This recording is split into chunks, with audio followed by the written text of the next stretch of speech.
Welcome back to another PowerPoint presentation for thinking skills. This presentation is brought to you by Limited Computer Skills. I do spend my extra time trying to learn different programs and everything to make these videos better. I just haven't learned enough to actually applicate them. Hopefully in time I do, maybe by the end of the school year. Today we're kind of focusing on reasoning. This week we're looking at issues with how arguments are supported through reasoning, assumptions, and fallacies. With reasoning, we're looking specifically at the reasons that support the argument and why they are not sound sometimes, why they don't actually support the conclusion very well. We have to understand that reasons are always put forward as being true, but when we look at it a little bit closer, we look at it and see that they're potentially unconvincing, they're illogical, or even inconsistent with other reasons that they use to support the evidence within the same arguments. Sometimes you see the word premise. Premise just means reasons. We've talked about that enough, so I'm not going to get too deep into that. But the idea that when we look at these reasons and everything, we look at how they support the argument, we're going to see that a lot of times they fall short for a variety of reasons. So arguments are supported by reasons based on several things: observation, generally accepted facts, the results of research, statistical data, eyewitness testimonies, opinions of arguers and experts. When we think about things like results of research, statistical data, that's going to kind of come in when we look at credibility and we start analyzing the statistical backing and how research is done and stuff. And we'll look at that going towards next week. Today, we're going to kind of focus on, or in this presentation, we're going to focus on hearsay, hypothetical reasoning principles. We're going to look at relevance and adequate. We're also going to look at selectivity. And then we're finally going to look at the significance of the evidence, how strong that evidence is it enough, which kind of falls into adequacy. But when you take relevance and adequacy, they just kind of formulate to build to significance of evidence. So the first of these we're looking at is hearsay. Hearsay is this idea that we hear a lot of time in law shows where somebody will give an account of something that happens and somebody will stand up and say, oh, that's hearsay. What that actually means is that it's not the actual person who saw the event happen. It is secondhand knowledge. So it's if a gentleman saw an accident happen and he told his friend and somebody interviewed his friend about that information, that would be classified as hearsay. And it tends to carry less weight. It's not going to be as strong. It doesn't support the argument as well. What you want is those direct eyewitness accounts. You don't want, oh, Johnny told me what happened and I'm relaying that information to you. Hypothetical reasoning or suppositional reasoning is this, if this happens, then this will be the result. It's taking a guess at what will happen in the future. If we continue down this path, something awful will eventually happen.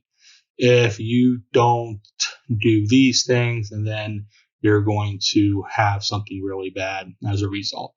If you don't study for your examination tonight, you will definitely fail the test. Is that a possibility? Yes, it very much is a possibility, but it doesn't, you can't prove that's what's going to happen. So that's why we call it hypothetical, where we're dealing in a world of, hey, suppose we have this thing. Suppose this, if you do this event, we're going to suppose this is going to be the result. But yet there's no way to prove that. We can't predict the future. So an example of this is if people continue to burn fossil fuel at the present rate, by 2050, London will be underwater. The problem with this is that there is no way to prove that doing what we're doing right now is going to have that effect. We do not know if there's going to be an invention that comes around that kind of cleans up all the environmental issues with burning of fossil fuels. We don't know that. We don't know if there's other factors that come into play that prevents London from going underwater. So we can't say for sure. Is it a possibility? Yes. Typically, hypothetical reasonings or suppositional reasons deal with this idea that there is the potential for that to happen, and it seems very believable and likely, but it doesn't definitely or mean that it's definitely going to happen. That's why we call it a hypothetical. It's like you can't prove that's going to happen, so you can't really use that to strengthen your argument. A variation of this is trying to change past events to get a different result. This happens a lot of times in sports where, if this guy would have scored a touchdown in this particular on this particular play, the team most likely would have won instead of losing at the end. And that's a very strong possibility. But once you change one event, you'd have to think about all the other events that potentially get changed afterwards. A very popular one is this idea of Adolf Hitler not existing. If Adolf Hitler had died of a childhood ailment from which he suffered, the lives of 6 million Jews would have been saved, which is a very strong possibility. But we cannot predict whether or not another very strong anti-Semitic individual doesn't come to power in Germany at this time and kind of follows the same route. The third one of these kind of main ones we're looking at is principles. Principles are general statements reflecting beliefs about rules or standards that should be broadly applied. Many principles are moral, suggesting how people should behave. For example, adults should always treat small children with respect. That's an idea that most people generally accept. Now, on the other side of that, when we kind of move away from the moral thoughts and we look at practical principles, economic principles, these will be called general principles as opposed to ethical ones. So a school's first aim should be to prepare students for work. A business is not viable unless it makes a profit. Now, these are two principles that a lot of people would generally agree with. But if they're stated as part of the reasoning, or if they are being used as assumptions to support the arguments, if you can challenge this or find examples where these principles don't work, then there's a particular issue with this. A school's first aim should be to prepare students for work. Well, you can think of other reasons why we have school besides preparing students for work. Same thing with a business is not viable unless it makes a profit, yet you have a very specific thing known as a nonprofit business, which employs people, brings in money, provides a service. It just doesn't continue to earn tons of money. That money is typically almost always reinvested back into the organization, whether if it's a nonprofit where it's providing goods or research for a particular disease, or if it's a nonprofit that provides a community service for people. But they are a business in most sense, where they take money, they provide something for people, they employ people, but doesn't necessarily make a profit. So that's where we talk about these general principles, this idea that the idea that, hey, these are things everybody should follow, but yet you can typically poke holes with them. And that's the reason why they don't typically work well with reasoning, is because you can find those little holes within the arguments. Reasons must provide sufficient support for the conclusion, so they need to be relevant and adequate. When we talk about sufficient support, it means that the relevant, it needs to be on topic, and adequate, meaning it needs to be strong enough support.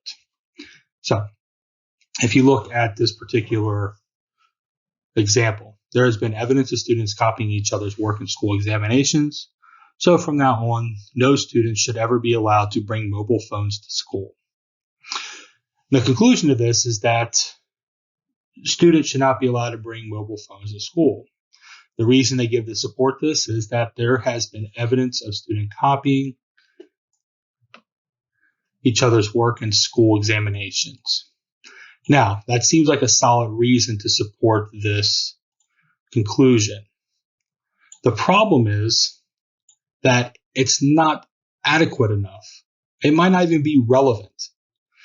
Let's say, for example, that in most schools, when you take an A level or an AS level examination, or you take the SAT, the ACT, you don't even have your cell phones with you. And as a result, not allowing them in school wouldn't necessarily, or them or students copying each other's work wouldn't have an impact because of cell phones, because they're not even allowed to have their cell phones with them during the examination. It not being enough is that examinations are a small part of the day, so this goes into adequate, that the students could find the cell phones being relatively useful in other times of day. So this idea that using students copying each other's work in school examinations to support the idea that students should never be allowed to bring mobile phones to school makes that conclusion what we call overdrawn, where it's too broad to be supported by that relatively narrow reason. Because that reason is, you can find reasons where it's not on topic. Again, if students aren't even allowed to have cell phones during examinations, mobile phones won't be an issue with students copying each other's work on the examination, or adequate enough that examinations are a small part and students have a majority of their day where they're not taking tests. So banning it for this one small thing doesn't seem adequate enough reason to not allow students to have mobile phones in school at all. So inadequate reason may supply some backing for the conclusion, but not sufficient to show what is claimed is always completely true. This is what we refer to as overdrawn. That's what I stated before, that your conclusion is too broad for the evidence that supports it, too broad for those reasons. Adequate means that the words in the conclusion, such as no, ever, always, everyone, and definitely, or implications of this claim can be applied universally, are justified. Meaning that if I say that all students, well, and even using this example, all cell phones should be banned all day at school or completely at school, that's overdrawn. It means there has to be reasons why it's an issue all day, not just in one particular situation. The significance of evidence is a similar concept. Evidence may be relevant and yet invalid, yet not sufficient to carry the argument. The fact that cost of putting on an event has risen since last year might not be a significant enough reason against repeating it if those involved are keen to go ahead. So if someone was put on an event, they're like, hey, it's going to cost more next year, so let's not have the event. Well, that's relevant because the cost of an event is a big deal, but it might not be enough. The fact that it's going to be more expensive, you can find other things around that. You can hold a raffle to offset that cost. You can, people might actually really enjoy these events. So the extra cost is something they feel like they can handle and it's not a big deal. So it's not significant enough. It's not strong enough to support that conclusion. It's relevant. It's on topic. It's just not strong enough. Another weakness is selectivity. This is where we,